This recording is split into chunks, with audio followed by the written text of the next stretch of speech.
Salut à tous et bienvenue pour cette édition spéciale Coupe de France. Aujourd'hui, on va débriefer les demi-finales. Donc pour rappel, Lyon s'imposait 3-0 mardi face à Valenciennes et puis hier, mercredi, donc c'était le Paris Saint-Germain qui s'imposait 1-0 face au Stade Rennais. Alors, il y a énormément de sujets à évoquer. On va forcément parler de Stéphanie Frappart et de son arbitrage qui, en tout cas, semblait scandaleux. Et puis, on va parler du contenu des matchs et surtout, on va un petit peu parler de la finale. Donc, Lyon face au Paris Saint-Germain. Qu'est-ce que ça va donner? Voilà, est-ce que Lyon va pouvoir renverser un petit peu la tendance? Parce que voilà, on sait très bien que Paris est favorable. Mais pourtant, il y a des enjeux dans les deux équipes. Alors forcément, on va un petit peu débriefer tout ça. Et donc pour commencer, on va parler donc du match de Valenciennes et de l'Olympique Lyonnais. Bah déjà, moi j'ai envie de vous parler de Valenciennes qui a été brave. C'était une équipe sur les 15 à 20 premières minutes qui ont montré leur style de jeu, un bon football. En tout cas, collectivement, ils arrivaient à se trouver. Ils proposaient un jeu offensif en tout cas. Donc c'était assez encourageant pour le match. Tu t'es dit, quand tu as vu ces 15 à 20 premières minutes, un Lyon qui n'arrive pas trop à se trouver, qui n'arrive pas un petit peu à imposer leur style de jeu, tu te dis, bon, bah, ça va être un match intéressant. Finalement, il va se passer des choses dans ce match. Et puis, il y a cette première situation plus que litigieuse, du Valenciennois qui va aller au bout de son effort, qui va aller marquer ce but. Génial, Valenciennes qui met ce premier but. Puis quand tu reviens un petit peu au début de l'action, tu vois que le Valenciennois fait faute finalement sur le Lyonnais, but refusé. Bon, ça c'est une chose. Mais en fait, quand tu prends véritablement l'action depuis le début, tu te rends compte que tout au début, ben, en fait, c'est le Lyonnais qui fait faute sur le Valenciennois. Et donc là, il y a deux choses possibles. Pour moi, en tout cas, je le vois comme ça. Si tu considères qu'il y a eu faute de la part du Valenciennois, tu reviens à la première faute qui a été causée par le Lyonnais. Donc, coup franc pour Valenciennes. Sinon, si tu considères que l'avantage a été laissé pour Valenciennes, tu peux pas dire que le Valenciennois à la suite de l'action fait faute. Parce que ça voudrait clairement dire que tu avantages l'Olympique lyonnais. Donc en fait, de par cette situation, j'ai déjà trouvé que Stéphanie Frappart déjà fait une faute de jeu. Enfin en tout cas, elle siffle un but refusé alors que pour moi finalement tu aurais pu l'accorder. Ou alors en tout cas tu reviens sur un coup franc pour Valenciennes. Et puis donc, à la suite de ça, deuxième erreur de Stéphanie Frappart qui va accorder un penalty pour Lyon, qui pour moi n'aurait jamais dû avoir lieu. Alors quand on voit un petit peu de toute façon les débats sur les émissions, on est clairement d'accord là-dessus.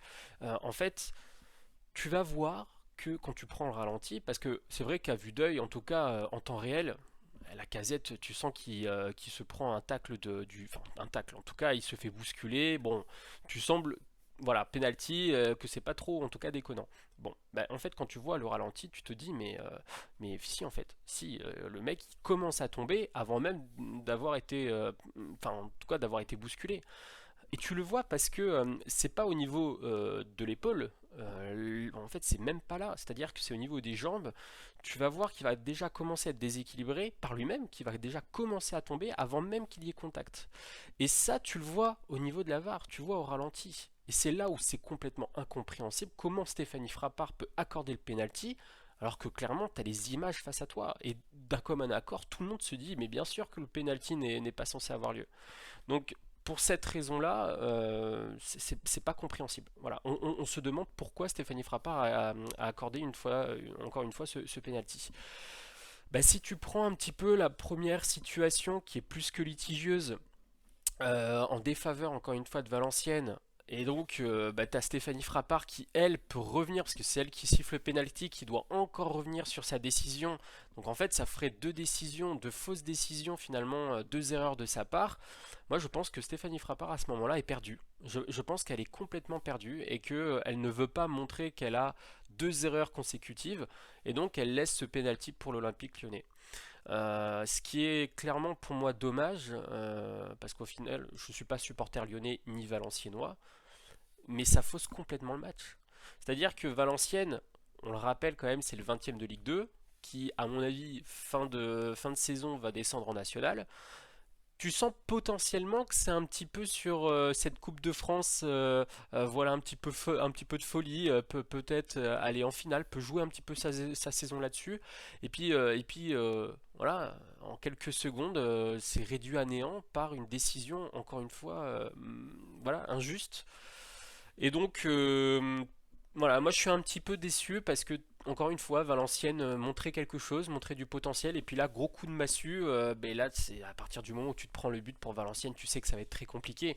Et puis finalement, le plus dur est fait pour l'Olympique Lyonnais parce que, encore une fois, pour les équipes qui sont largement favorables, c'est d'aller chercher ce premier but pour se mettre dans son confort. Et là, tu sentais qu'ils avaient un petit peu peur de se prendre ce but et de ne pas réussir à remonter. C'est ce qui a souvent été fait, en tout cas à l'encontre de l'Olympique Lyonnais ces derniers matchs, en tout cas ces dernières années. Donc ça a toujours été un petit peu difficile pour ça. Puis bah là, c'est clairement, ils sont clairement aidés. Et donc à partir de là, bah, ils se sont assis sur le jeu stéphanois, valenciennois, pardon. Et puis là, ils ont pu jouer leur jeu. Et donc on a vu un Lacazette aussi très clinique devant le but. Et donc ça fait 3-0 pour Lyon. Bravo aux Lyonnais. Mais encore une fois, on peut s'interroger sur l'utilisation de la VAR. On est en train de débattre chaque semaine finalement comment cette VAR peut être utilisée de cette façon-là. On la voit au rugby, c'est utilisé de manière très claire, très limpide, il n'y a jamais eu de problème. Et puis là, il n'y a que dans le football, et notamment j'ai l'impression en Ligue 1, où chaque semaine, il y a des grands débats par rapport à ça, il y a des situations plus que litigieuses. Donc finalement, c'est pas la VAR le problème, c'est l'utilisation et les interprétations qu'elle laisse penser par les arbitres. Donc voilà, premier finalement coup de gueule, dans tous les cas de la part des journalistes, des chroniqueurs sportifs qu'on peut voir dans les nombreuses émissions, qui défaussent un petit peu cette image de cette VAR-là. Mais bon, c'est comme ça, c'est l'arbitrage globalement français, puis l'arbitrage même en Ligue des Champions, on l'a vu hein, aussi en début de saison, il y a eu des situations très très bizarres, donc bon, c'est comme ça. Et puis surtout, on va parler du match de Paris hier, donc, qui se sont imposés 1-0 face à Rennes. Alors, j'entends un petit peu de tout sur les plateaux télé, encore une fois, hein. Bon, c'est un petit peu triste qu'on puisse pas, comment dirais-je, avoir une objectivité dans ce genre de match. Alors évidemment, on va commencer par féliciter les Parisiens par leur match qui, pour moi, a été plutôt complet. Ils ont proposé un match intéressant tactiquement, techniquement, et bravo à Loïs Enrique qui a, encore une fois, souvent été tapé cette année par de nombreux journalistes et chroniqueurs, même par leurs supporters hein, d'ailleurs, hein, par ses supporters. Donc bravo à lui. Maintenant, j'entends dire que Paris a fait un match exceptionnel, a épaté vraiment les supporters parisiens et de manière générale les supporters enfin ceux qui aiment le foot, en tout cas les passionnés de foot. Oh, bon, on va un petit peu analyser et prendre de la hauteur. Moi, j'ai envie de vous dire déjà que c'était pour moi un match ennuyant. Oui, ennuyant. Ça peut être un petit peu surprenant d'évoquer ça. Euh, mais finalement, j'ai vu un match très satisfaisant pour les Parisiens, en tout cas dans la maîtrise, collectivement, techniquement, tactiquement. Alors techniquement, on va en revenir, pour certains joueurs, ça a été compliqué comme d'habitude, mais en tout cas, globalement, de manière générale, ça a été quand même maîtrisé, et donc bravo à eux pour ça. Mais par contre, surtout, et ce qui n'a pas été très évoqué finalement ces dernières heures, c'est la non-maîtrise et surtout Rennes qui a coulé, qui a sombré. Dès le début de match, tu as l'impression qu'ils sont arrivés dans cette demi-finale en se disant, mais de toute façon, on a perdu, c'est mort, laissons tomber. En fait, t'avais l'impression qu'ils n'assumaient pas leur statut, qu'ils n'assumaient pas le fait d'arriver dans cette demi-finale, qui pouvait aller chatouiller, même éliminer ce Paris Saint-Germain. T'entendais de toute façon, avant le match, les propos de l'entraîneur rennais. Ouais, bah c'est Paris, dans toute façon, avec les qualités qu'ils ont, on a peu de chances de passer. Alors attention, hein, je prends des guillemets parce que c'est pas exactement ce qu'il a dit, alors j'extrapole, mais c'est un petit peu décevant parce que tu les as pas sentis motivés, tu les as pas sentis concernés finalement par ce match. Et donc un match qui aurait normalement dû être très intéressant, pour moi c'était un petit peu la finale, hein, avant la finale. Pour moi, Rennes et le Paris Saint-Germain, de toute façon on sait très bien que la bête noire de Paris ces dernières années, c'est Rennes, très clairement. C'est cette équipe qui arrive à déjouer les plans du Paris Saint-Germain, qui arrive à les regarder droit dans les yeux. Puis là finalement, très déçu quoi, très déçu de cette prestation. On a vu un Rennes s'écrouler, perdre tous les duels. Alors encore une fois, on a vu tactiquement Luis Enrique proposer quelque chose de très propre. Globalement, on a vu en fait un bloc qui était très haut, qui allait chercher en termes de pression de balle très haut les Rennais. Donc c'était compliqué aussi pour eux, pour les Rennais, de ressortir proprement et tranquillement.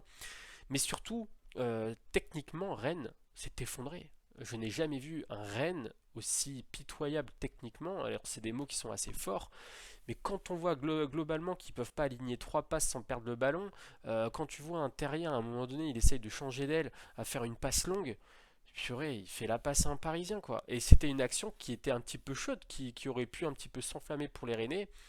Et donc ça c'est une occasion parmi, enfin une occasion, il n'y en a pas eu non plus 36, mais c'est une situation parmi tant d'autres.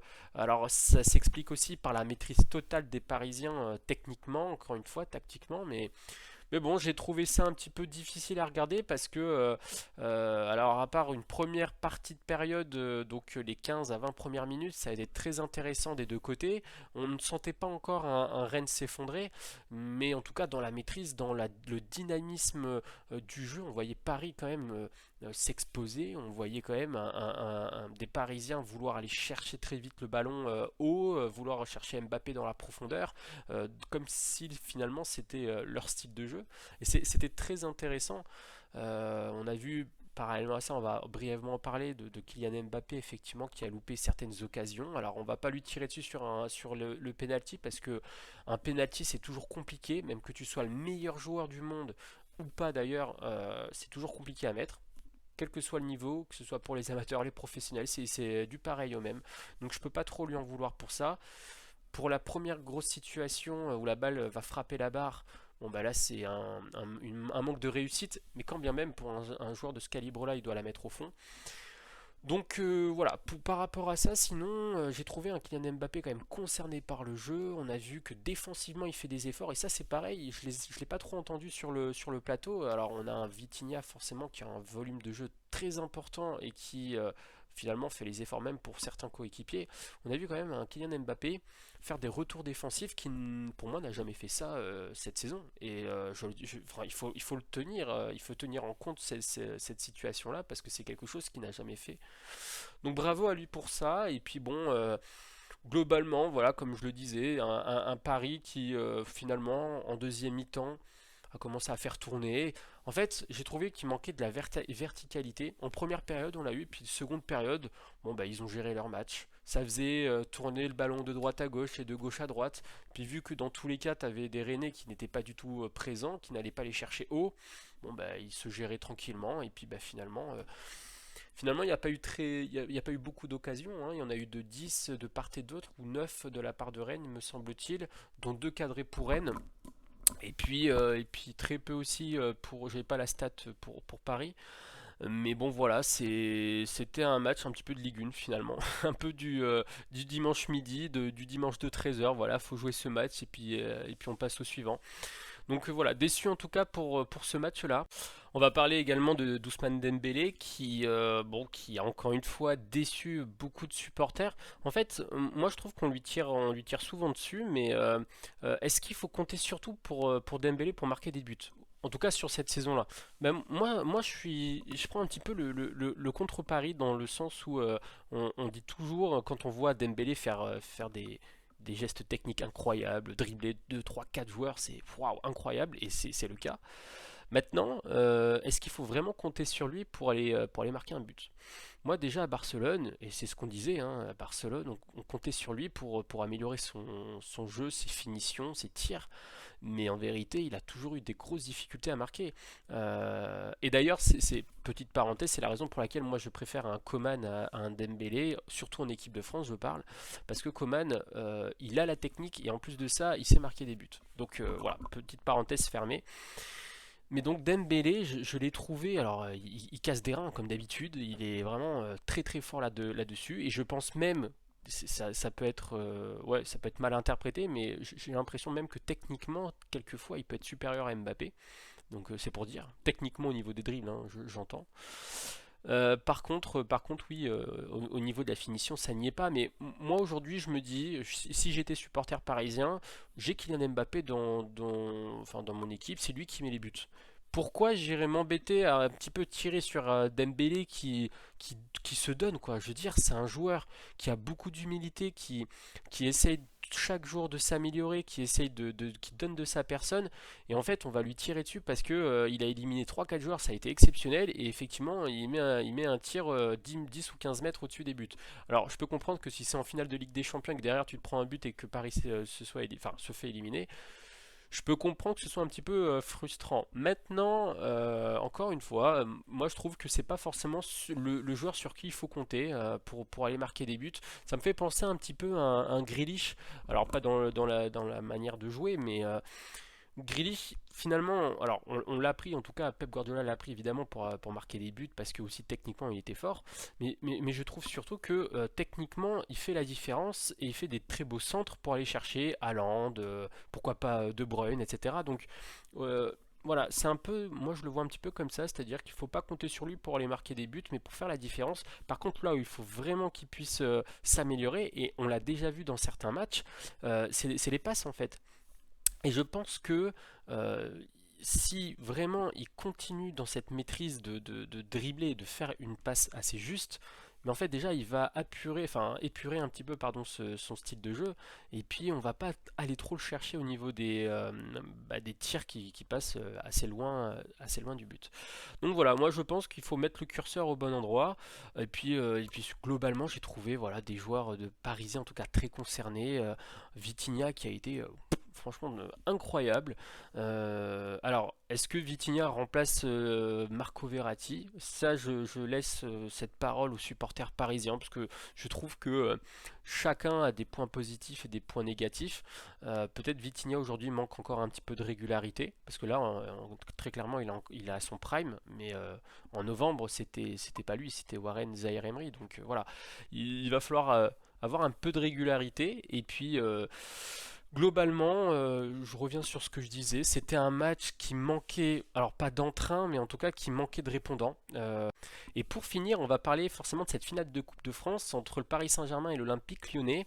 Alors sur papier, forcément, les Parisiens sont favoris de cette Coupe de France. Par contre, on va voir qu'il y a des enjeux un petit peu de ces deux équipes.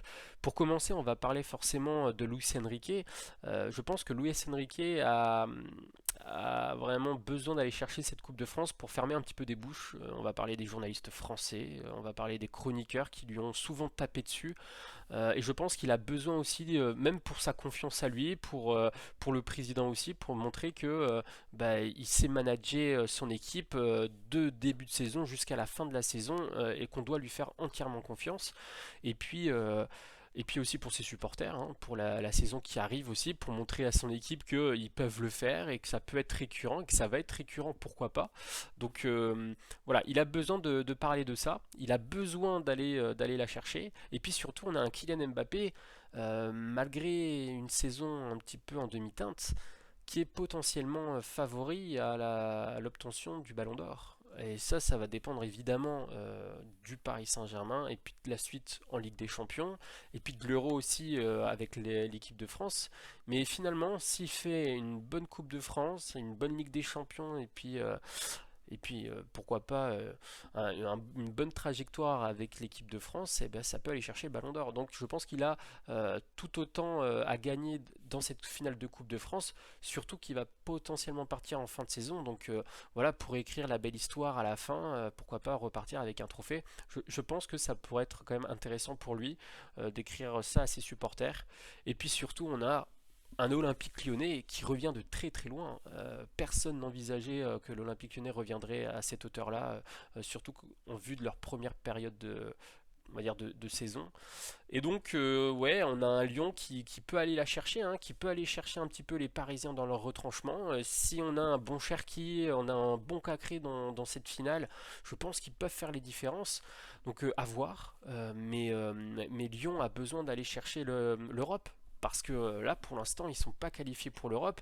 Et eux, c'est minimum Europa League. Donc, je pense que cette Coupe de France, pour sauver leur saison, ils ont besoin d'aller la chercher. Sinon, saison prochaine, encore au niveau du budget, ça risque d'être compliqué, au niveau financier. Donc, Voilà, je pense que ça va être un match qui est très intéressant, très ouvert. À mon avis, il y aura des rebondissements, donc on verra bien. En tout cas, sur papier, favori le Paris Saint-Germain, mais je ne mettrai pas une pièce quand même pour le Paris Saint-Germain pour cette victoire en Coupe de France, donc on verra bien. En tout cas, voilà, j'ai fait le tour un petit peu de ces demi-finales. N'hésitez pas en tout cas à donner votre avis, vos retours, et puis ben, on se retrouve pour une prochaine vidéo. Allez, salut!